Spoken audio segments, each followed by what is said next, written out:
থেকে ঠিক ১২৫ বছর আগে বর্ধমান জেলার চুরুলিয়া গ্রামে এক দরিদ্র পরিবারে জন্মগ্রহণ করেন কবি কাজী নজরুল ইসলাম। বৈচিত্র্যময় ছিল তার জীবন।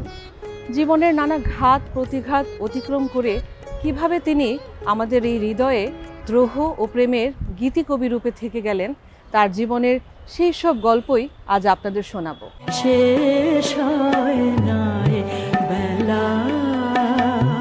১৯২১ সালের ডিসেম্বর মাস।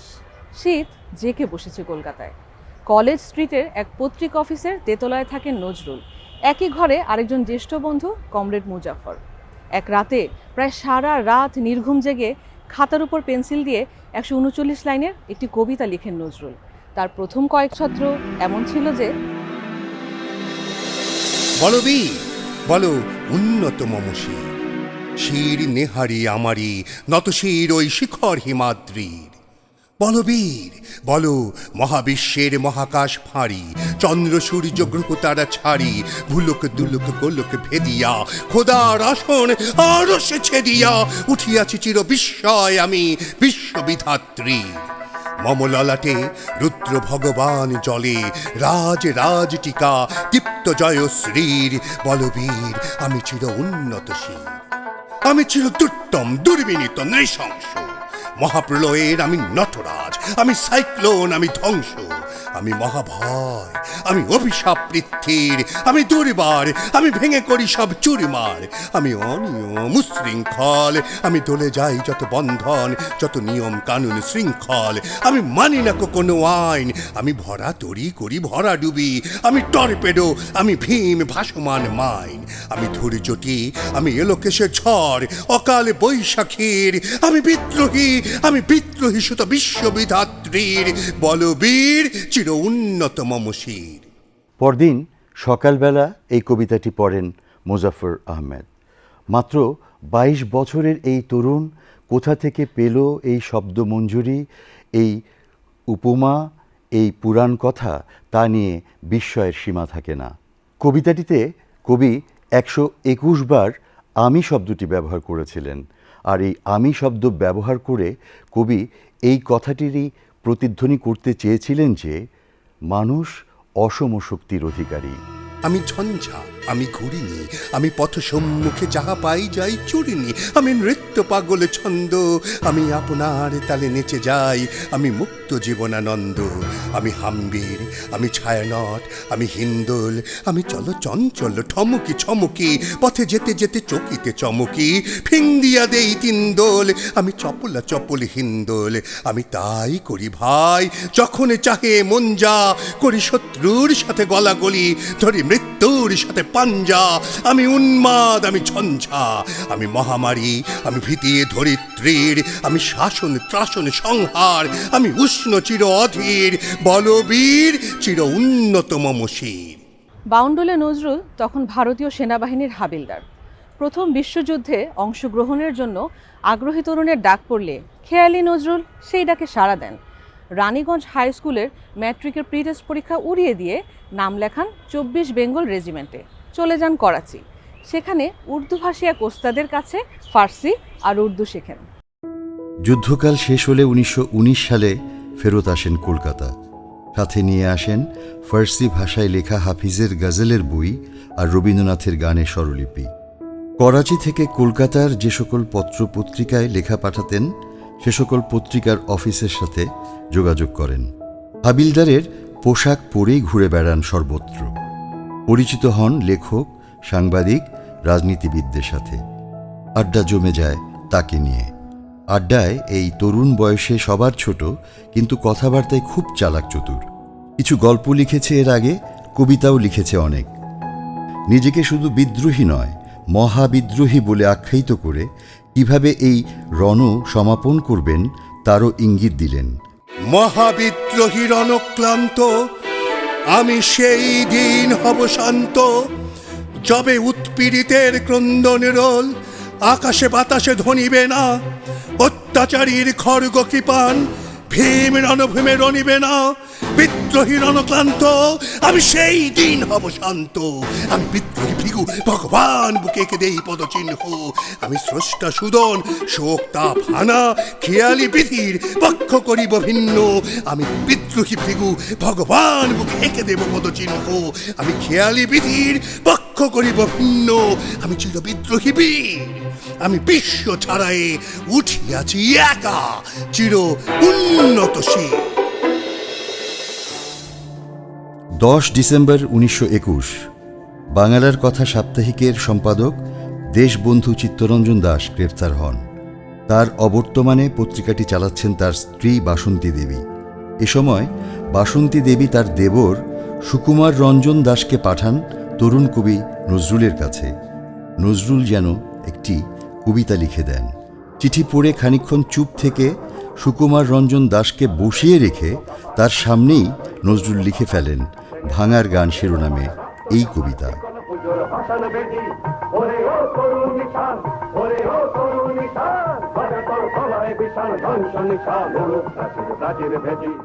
বিদ্রোহী কবিতা প্রকাশের ঠিক 2 সপ্তাহ পরে এই কবিতা যখন প্রকাশ হলো, বাসন্তী দেবীর আশঙ্কা ছিল এই কবিতা লেখার জন্য নজরুলকে কারাবাস পোহাতে হয় কিনা। এ কারণে আগাম ব্যারিস্টারও নিযুক্ত করে রেখেছিলেন তিনি। নজরুল এ যাত্রায় বেঁচে গিয়েছিলেন।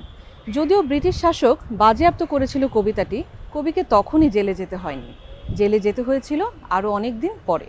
1922 সালের 26শে সেপ্টেম্বর আনন্দময়ীর আগমনে কবিতাটি প্রকাশ হয়। এই কবিতায় তিনি লিখেন, আর কতকাল থাকবি বেটি মাটির ঢেলার মূর্তি আড়াল, স্বর্গ যে আজ জয় করেছে অত্যাচারী শক্তি চাড়াল, দেব শিশুদের মারছে চাবুক, বীর যুবকদের দিচ্ছে ফাঁসি, ভূভারত আজ কসাইখানা, আসবি কখন সর্বনাশী।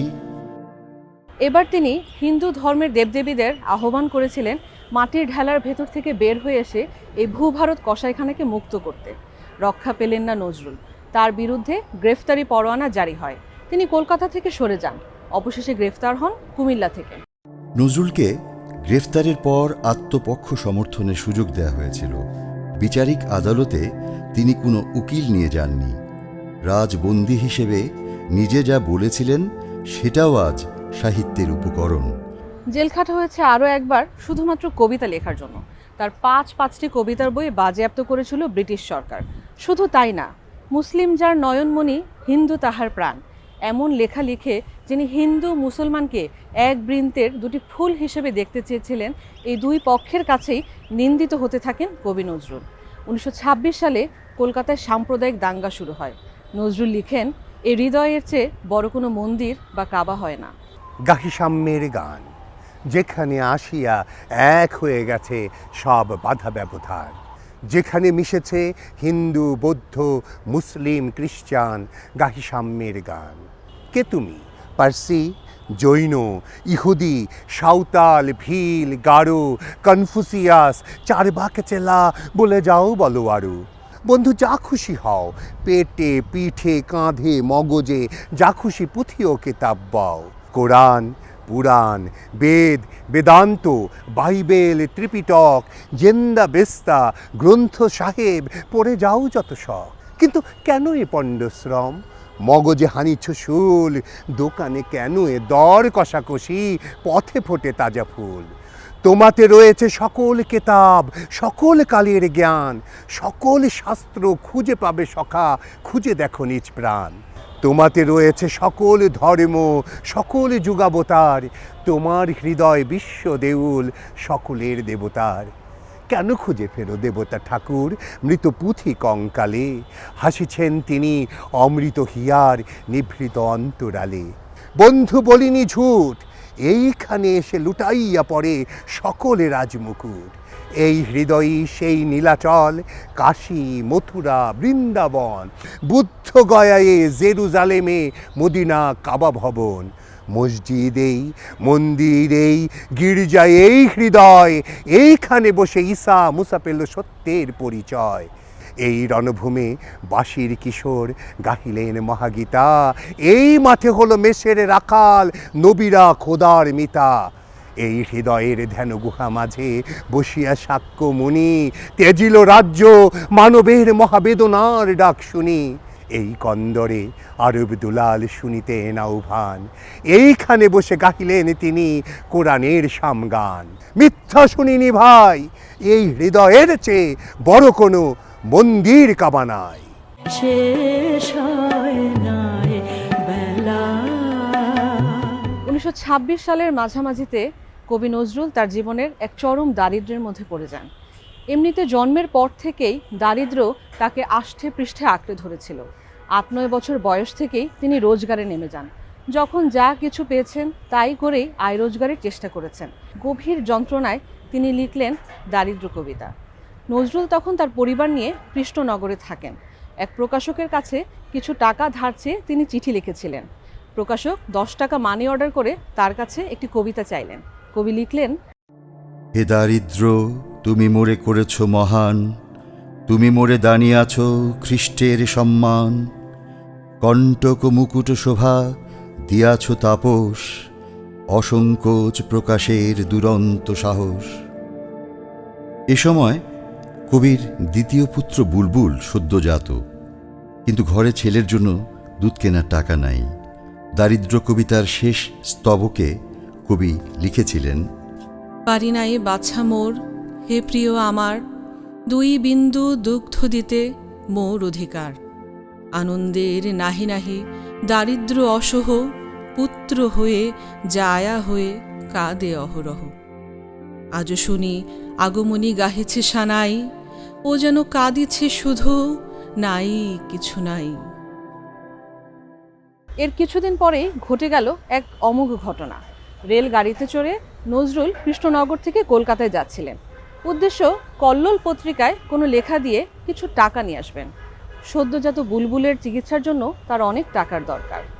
রেলে পাওয়া একটি ছাপা বিজ্ঞাপনের পাতার উল্টো পৃষ্ঠায় পেন্সিল দিয়ে একটি গাজল লেখেন। ট্রেন থেকে নেমেই সোজা চলে যান পত্রিকা অফিসে। সম্পাদকের হাতে লেখাটি জমা দিয়ে নগদ 10 টাকা নিয়ে আবার ফেরত আসেন কৃষ্ণনগর। পরবর্তীতে তার এই লেখাটি বাংলা ভাষায় প্রথম গজল হিসেবে চিহ্নিত হয়।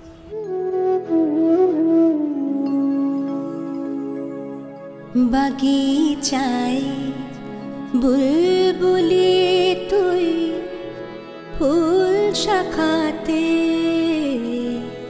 দিশনে আজি দুল। বাগিচায় বুলবুলি তুই ফুল শাখাতে, দিশনে আজি দুল। আজো তার ফুল কলির ঘুম টুটেনি, তন্দ্রাতে বিলুল। বাগিচায় বুলবুলি তুই ফুল শাখাতে, দিশনে আজি দুল।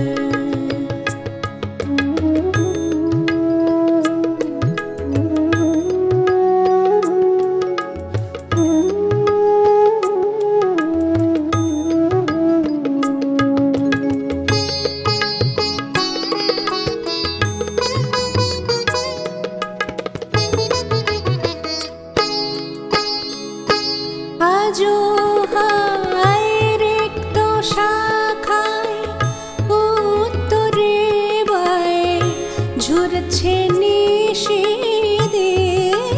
আজো হায় রিক্ত শাখায় উত্তরে বায় ঝরছে নিশিদিন।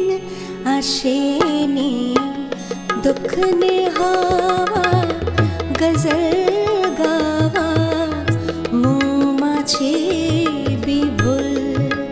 আসেনি দুঃখ নে হাওয়া গজল গাওয়া, মৌমাছি বিভুল। বাগিচায় বুলবুলি তুই ফুল শাখাতে, দিশনে আজি দুল।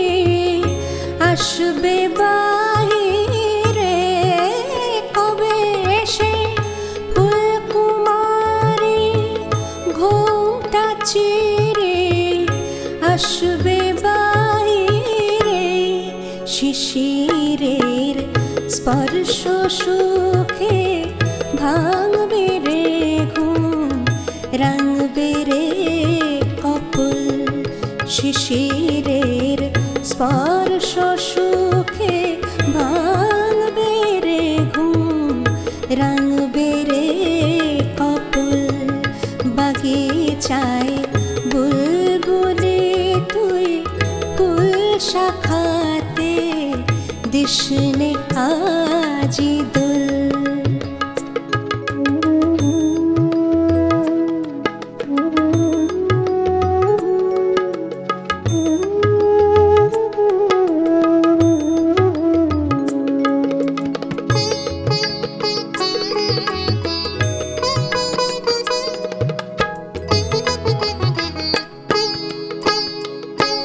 কবি তুই গন্ধে ভুলে ডুবলি জরে কুল পেলি নে আর কবি তুই গন্ধে ভুলে ডুবলি জরে কুল পেলি নে আর ফুলে তোর বুক ভরেছিস আজকে জলে ভর রে আখির কুল ফুলে তোর বুক ভরেছিস আজকে জলে ভর রে আখির কুল বাগিচায় বুলবুলি তুই ফুল শাখাতে দিশনে আজি দুল।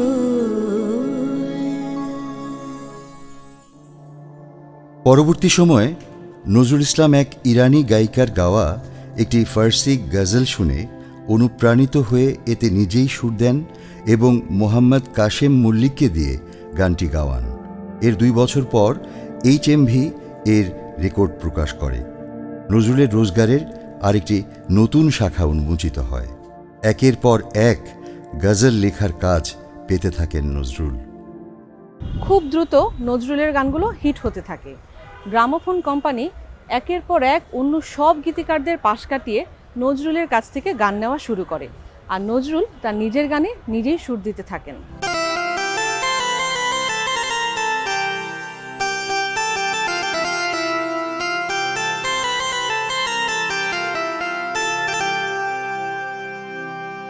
अलगा करगो खोपार बाधो दिल वही मेरा फंस गई, दिल वही मेरा फंस गई। बिनो दो बेनी जरी नो फीताए, बिनो दो बेनी जरी नो फीताए। अंधा इश्क मेरा कस गई, अंधा इश्क मेरा कस गई। अलगा करगो खोपारो बाधन दिल वही मेरा फंस गई, दिल वही मेरा फंस गई।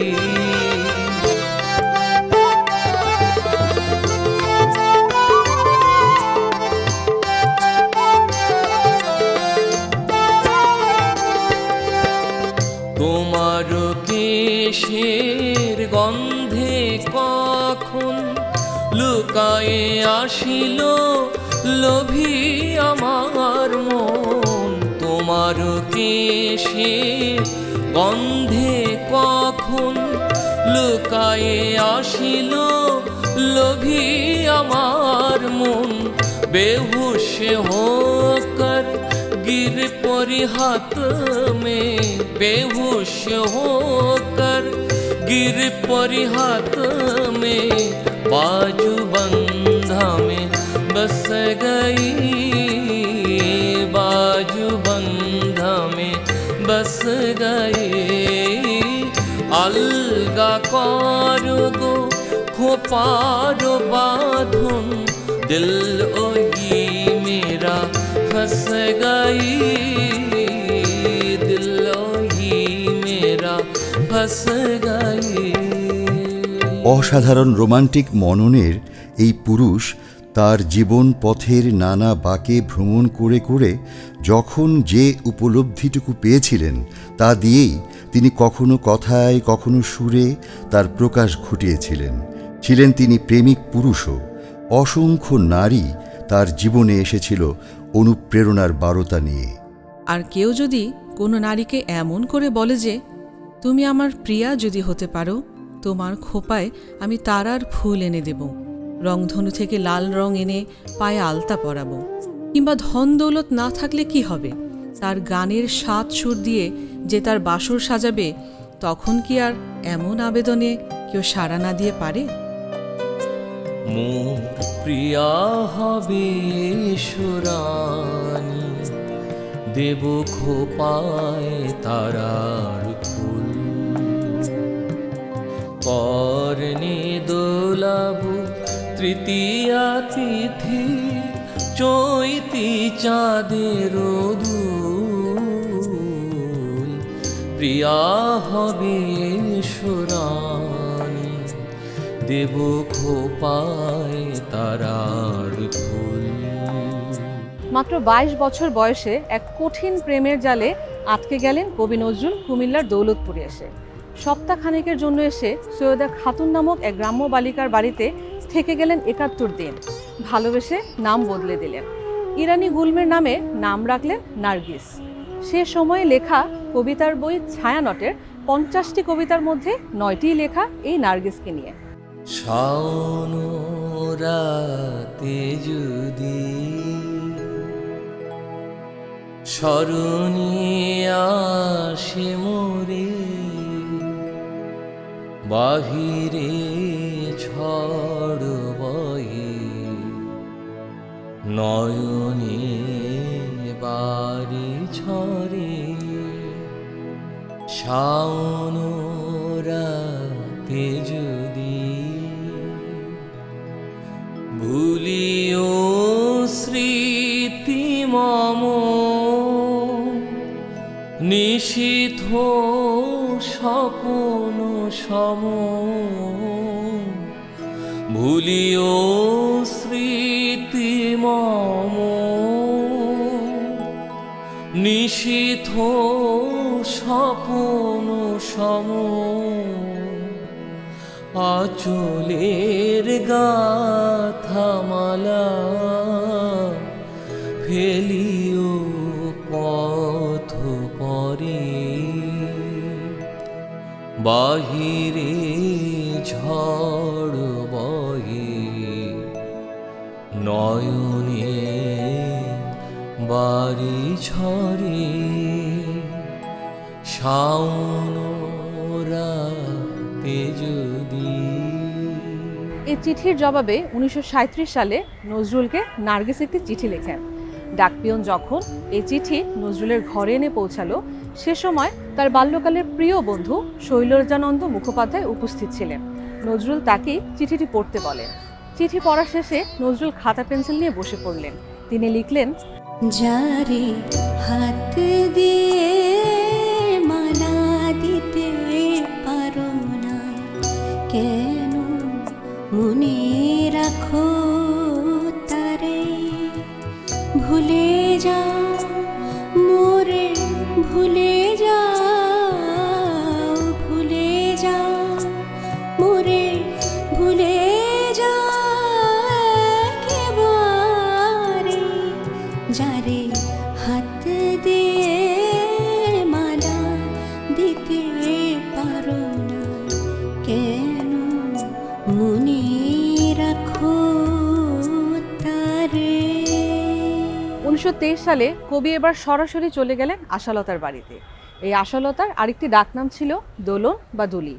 নজরুল এই 13-14 বছর বয়সী কিশোরীর প্রেমে মত্ত হয়ে লিখতে থাকেন কবিতা। দোলন চাপা নামের কবিতার বই। আর দোলনের দোল তার মনে নিয়ে আসে নতুন ছন্দ। দোদুল দুল দোদুল দুল বেনির বাদ আলোক ছাদ খোপার ফুল কানের দুল খোপার ফুল দোদুল দুল দোদুল দুল অলোক ছায় কপল ছায় পরশ চায় অলস চুল বিনুন বিন কেশের উল দোদুল দুল দোদুল দুল। আশালতাকে বিয়ের পরে নজরুল তার নাম বদলে রাখেন প্রমীলা।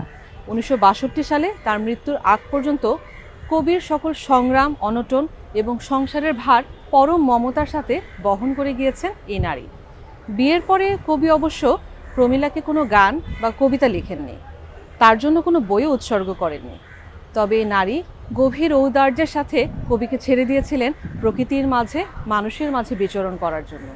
আর কবি এই নারীর মাঝেই সন্ধান পেয়েছিলেন সর্বংসহা নারীর মাতৃরূপ। কবিতায় লিখেছিলেন নারী কবিতা। জগতের যত বড় বড় জয়, বড় বড় অভিযান, মাতা ভগ্নী ও বধূদের ত্যাগে হইয়াছে মহিয়ান। আঙ্গুরবালা ছিলেন নজরুলের 1 বছরের ছোট। কলকাতার মঞ্চ কাঁপানো এই অভিনেত্রী ও শিল্পীকে বলা হতো বাংলার বুলবুল। 1928 সালে নজরুলের কথা ও সুরে এবং পরিচালনায় তিনি রেকর্ড করেছিলেন ভুলি কেমনে আজও যে মনে আর এত জল ও কাজল চোখে।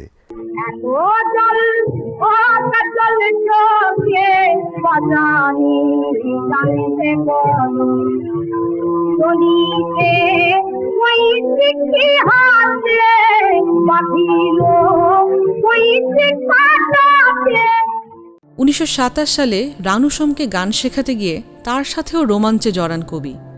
এ নিয়ে কিছু বিড়ম্বনায় পড়েছিলেন। রানু সোমকে গান শেখাতেন ঢাকার ঠাঠারি বাজার এলাকার বাড়িতে। দীর্ঘদিন এই তরুণী কবির সংস্পর্শে ছিলেন। রানু সোমকে তিনি চোখের চাতক বইটি উৎসর্গ করেন। কবি তাকে চাতক নামেই ডাকতেন। তার সাথে পরিচয়ের পর কবি লিখেন, আমার কোন কুলে আজ ভিড়ল তরি, এ কোন সোনার গায়ে, আমার ভাটির তরি আবার কেন উজান যেতে চায়। জাহানারা চৌধুরী নামের এক লেখিকাকে নিয়ে তিনি গিয়েছিলেন দার্জিলিং। এই লেখিকাকে তিনি সুখবিলাসিনী আখ্যা দিয়ে কবিতা লিখেছিলেন। রাহুর মতন তোমারে কেবলই চাহিয়াছি কাছাকাছি, আজ ভুলে যেও সেসব, আজকে বিদায় বিধুর ক্ষণে, ভুলে যাও এই রাহুর প্রণয়, রেখো নাকো কিছু মনে। কলকাতা ফেরত এসে তার এক বন্ধুকে বলেছিলেন যে তিনি আমার গানকেই শুধু ভালোবাসেন, আমাকে নয়।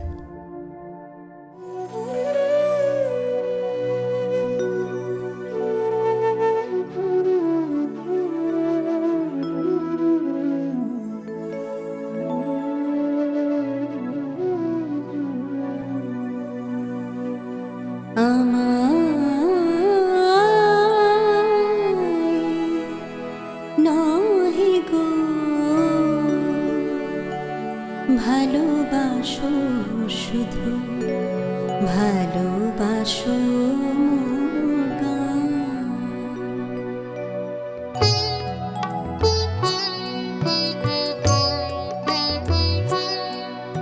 আমায় নহি গো ভালোবাসো, শুধু ভালোবাসো মোর গান। বনের পাখি রে কে চিনে রাখে, বনের পাখি রে কে চিনে রাখে, গান হলে অবসান। ভালোবাসো মোর গান। আমায় নহে গো ভালোবাসো, শুধু ভালোবাসো মোর গান। কলকাতা কলকাতার নাটক পাড়া ছিল সঙ্গীত নির্ভর। মঞ্চে নায়ক নায়িকাকে মঞ্চে গান গাইতে হতো সরাসরি। মঞ্চে যেহেতু গানের সুযোগ বেশি, নজরুল প্রথমে গীতিকার সুরকার, পরে নাট্যকার, পরিচালক ও অভিনেতা হিসাবেও উপস্থিত হয়ে গেলেন 1929 সাল থেকে। 1931 সালে বাংলা চলচ্চিত্রের শব্দ যোগ করে সবাক চলচ্চিত্র নির্মিত হবার সময় থেকেই নজরুলের ডাক পড়ে সিনেমার জন্য গান বানানোর। এ সময় তিনি যুক্ত হলেন সিনেমার সাথেও। 1931 সালে ম্যাডান থিয়েটার্স প্রথম যে বাংলা সবাক ছবি নির্মাণ করে, এখানে নজরুল যুক্ত হন সুর ভাণ্ডারী হিসেবে। 1933 সালে নিজেই অবতীর্ণ হন প্রডিউসারের ভূমিকায়। পায়োনিয়ার ফিল্মস কোম্পানি প্রতিষ্ঠা করেন কাজী নজরুল ইসলাম। এই প্রতিষ্ঠান থেকে ধ্রুব নামে একটি চলচ্চিত্র নির্মাণ করা হয় 1934 সালে। পুরাণের কাহিনী নিয়ে গিরিশচন্দ্র ঘোষের লেখা ধ্রুব চরিত অবলম্বনে সিনেমাটি নির্মিত হয়। নজরুল এই ছবির গান লেখেন এবং সঙ্গীত পরিচালনা করেন। তিনি দেবশ্রী নারদের চরিত্রে অভিনয় করেন এবং একটি গানে কণ্ঠ দেন। গানের ছবি ধ্রুবতে 18টি গান ছিল, তার 17টিই ছিল তার লেখা, 3টিতে নিজেই গেয়েছেন। কবি তার এক কবিতায় নিজেকে সেই মৌমাছির সাথে তুলনা করেছেন যে মৌমাছি ফুলে ফুলে বিচরণ করে কাব্যমধু সংগ্রহ করে বেড়ায়। কবির জীবনে আসা নানা অনুরাগী জন এবং সঙ্গীতানুরাগী শিল্পীরাই ছিলেন তার প্রেম এবং বিরহ কবিতার উৎস। চেও না, শুনায় না, আর চেও না, এ নয়ন পানি চেও না, শুনায় না, আর চেও না, এ নয়ন পানি জানিতে নাই কো বাকি সইও আখি, কি জাদু জানে ও আখি, কি জাদু জানি, চেও না, শুনায় না, আর চেও না, এ নয়ন পানি।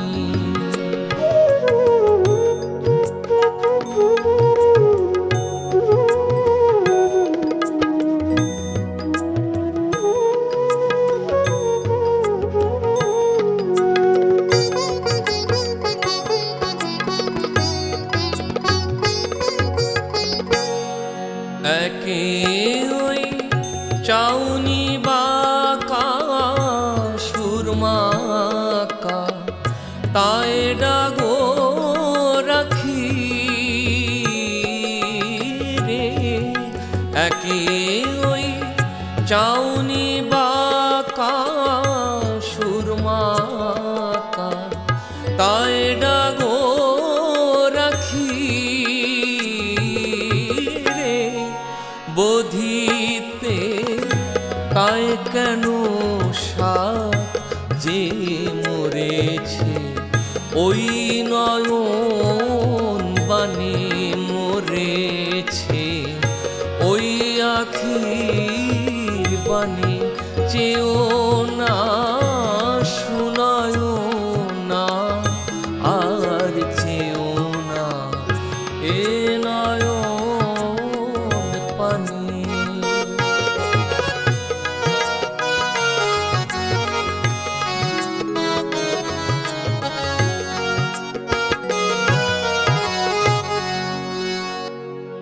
চকর কি পড়লো ধরা পীযুষ ভরা ওই মুখ চাঁদে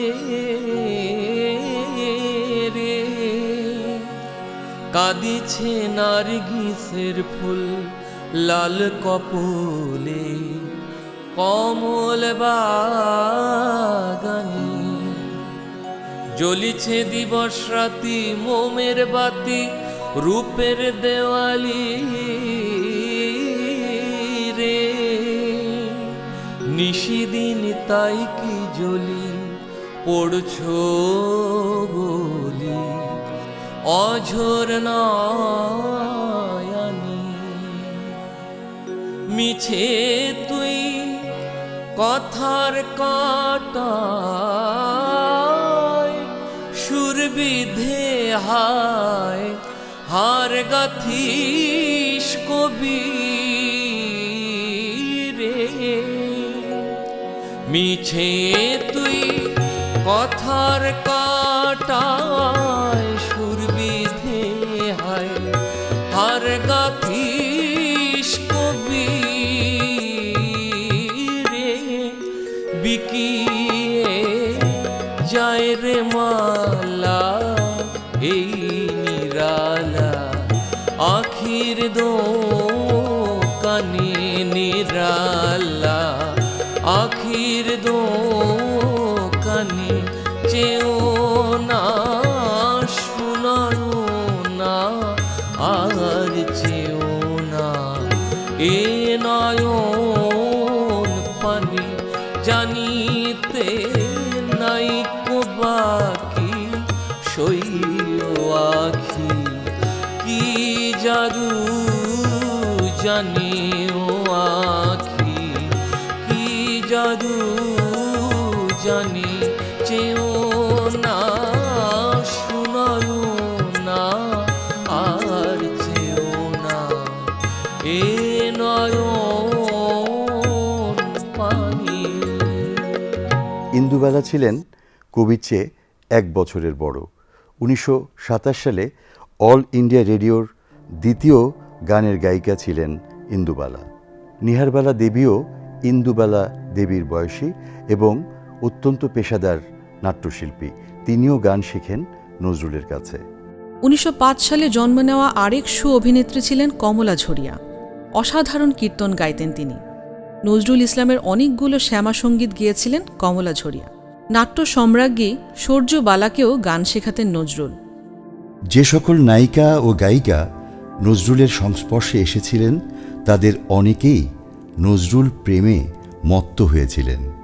এরাও ছিলেন নজরুলের প্রেম গীতি রচনার অপর অনুপ্রেরণা। এদের মধ্যে যার কথা সবচেয়ে বেশি চাউর হয়েছিল তিনি ছিলেন সে সময়ের জনপ্রিয় নায়িকা ও গায়িকা কানন দেবী। সর্বভারতী ফিল্ম ইন্ডাস্ট্রির প্রথম সুপারস্টার নায়িকা ছিলেন তিনি। সুস্থ অবস্থায় সর্বশেষ যে চলচ্চিত্রের গান করেছিলেন নজরুল তা ছিল শেষ উত্তর। এই ছবিতে অভিনয় করে কানন দেবী ভারতীয় সাংবাদিক সমিতির শ্রেষ্ঠ অভিনেত্রীর পুরস্কার লাভ করেন। এই ছবিতেই নজরুলের আমি বনফুলগো গানটিতে কানন দেবী অভিনয়ও করেছিলেন। তবে এই গানের সুরকার নজরুল ছিলেন না, ছিলেন কমল দাশগুপ্ত। আমি বনফুলগো ছন্দে ছন্দে দোলে আনন্দে, আমি বনফুলগো ছন্দে ছন্দে দোলে আনন্দে, আমি বনফুলগো। নজরুল খুব দ্রুত জনপ্রিয় হয়ে উঠছিলেন হিন্দু মুসলিমে বিভাজিত এ ভারতীয় সমাজে। মুসলমান হওয়ার কারণে হিন্দুদের একটা শ্রেণী নজরুলকে বিজাতি মনে করত। ঠিক একইভাবে মুসলমানদের এক শ্রেণী নজরুলকে হিন্দু বলে ঘোষণা করেছিল। এই যখন নজরুলের অবস্থা, তখন একসময় গ্রামোফোন কোম্পানি মুসলমান ক্রেতার বাজার পাবার লক্ষ্যে কিছু ইসলামী গান বাজারে ছাড়তে চাইল। আব্বাস উদ্দিনকে দিয়ে এই প্রস্তাব দেওয়ার সাথে সাথে নজরুল 2খানা গান লিখে দেন। আব্বাস উদ্দিনের কণ্ঠে ওমন রমজানের ওই রোজার শেষে এলো খুশির ঈদ এবং ইসলামের ওই সওদা নিয়ে এলো নবীন সওদাগর গান দুটি গ্রামোফোন কোম্পানি বের করলে শ্রোতামণ্ডলী তা লুফে নেয় এবং নজরুল মুসলমান জনগোষ্ঠীর চোখের মণি হয়ে ওঠেন। এরপর থেকে তিনি ইসলামী গান একের পর এক রচনা করতে থাকেন। রমজানের ওই রোজার শেষে এলো খুশির ঈদ, মন রমজানের ওই রোজার শেষে। 30-এর দশকের মাঝামাঝি সময়টা অস্থিরতায় ভরা। তার ঘরে একই সাথে 2 ধর্মের সহাবস্থান। একদিকে কীর্তন যেমন লিখছেন, অন্যদিকে লিখছেন গজল। খেলিছ এ বিশ্বলয়ে বিরাট শিশু আন মনে, খেলিছ প্রলয় সৃষ্টি তব পুতুল খেলা নিরজনে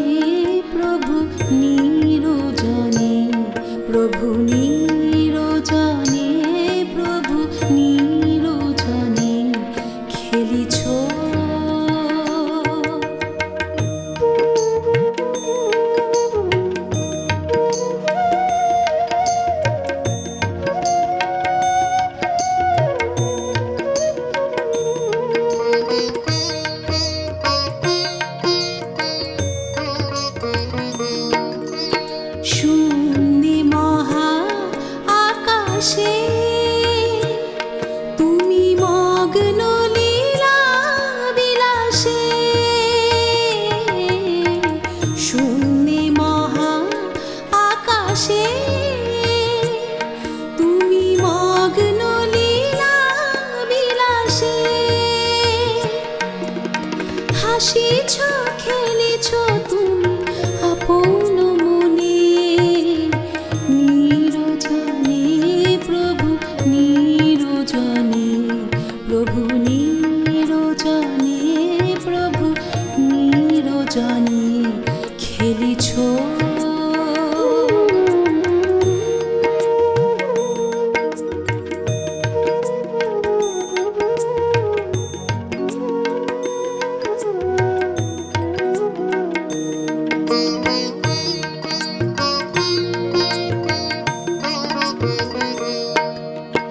তারকার বিশোষী খেলনা তব হে উদাসী পড়িয়াছে রাঙা পায়ের কাছে রাশি রাশি নিত্য তুমি হে উদার সুখে দুঃখে অবিকার নিত্য তুমি হে উদার সুখে দুঃখে অবিকার ভাঙিছ গড়িছ নীতি ক্ষণে ক্ষণে নিরজনে প্রভু নিরজনে প্রভু নিরজনে প্রভু নিরজনে খেলিছ এ বিশ্ব নয়ে বিরাট শিশু আনে মনে খেলিছ প্রলয় সৃষ্টি তব পুতুল খেলা নিরজনে প্রভু নিরজনে প্রভু নিরজনে প্রভু নিরজনে খেলিছ নজরুলের সুস্থকালের জীবদ্দশায় সর্বশেষ ও সর্বকনিষ্ঠা গায়িকা হিসেবে পেয়েছিলেন ফিরোজা বেগমকে। 1942 সালে গ্রামোফোন কোম্পানির রিহার্সেল রুমে নজরুল প্রথম দেখেন 12 বছর বয়সী ক্লাস 6-এ পড়ুয়া এই কিশোরীকে।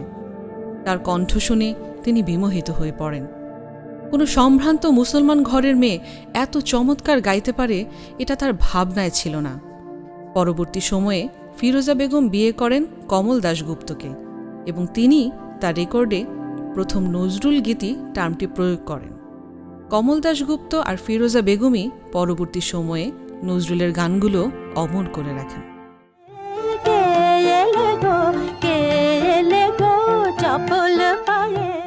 নজরুলের গানের দীক্ষা শুরু হয়েছিল রবীন্দ্রনাথের কাছেই, সেই করাচির যুদ্ধ শিবির থেকে। পরবর্তী সময়ে এই দুই কবির দেখা সাক্ষাৎ হয়েছে বহুবার। 1941 সালের 7 আগস্ট রবীন্দ্রনাথের মৃত্যু সংবাদ পেয়ে একটি কবিতা লিখে সাথে সাথে চলে যান আকাশবাণীর অফিসে। সেটি তখন সরাসরি সম্প্রচার হয়।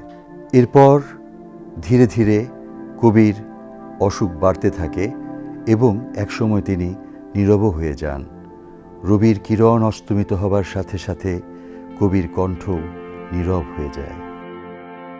বিদ্রোহী কবি রণক্লান্ত, কিন্তু আশঙ্কা করেছিলেন তার অপর হাতের বাঁকা বাঁশি একদিন থেমে যাবে। এমন যদি সত্যি সত্যি হয়েও যায় কেমন হবে তখন? শুধু তাই নয়, কবিহারা এই জগৎ কবিকে নিয়ে কেমন থাকতে পারে তার একটা ভবিষ্যৎ স্বপ্ন তিনি দেখেছিলেন। তোমাদের পানে চাহিয়া বন্ধু আর আমি জাগিব না, কোলাহল করে সারা দিনমান কারো ধ্যান ভাঙিব না। নিশ্চল নিশ্চুপ আপনার মনে পুরিব একাকী গন্ধ বিধুর ধূপ।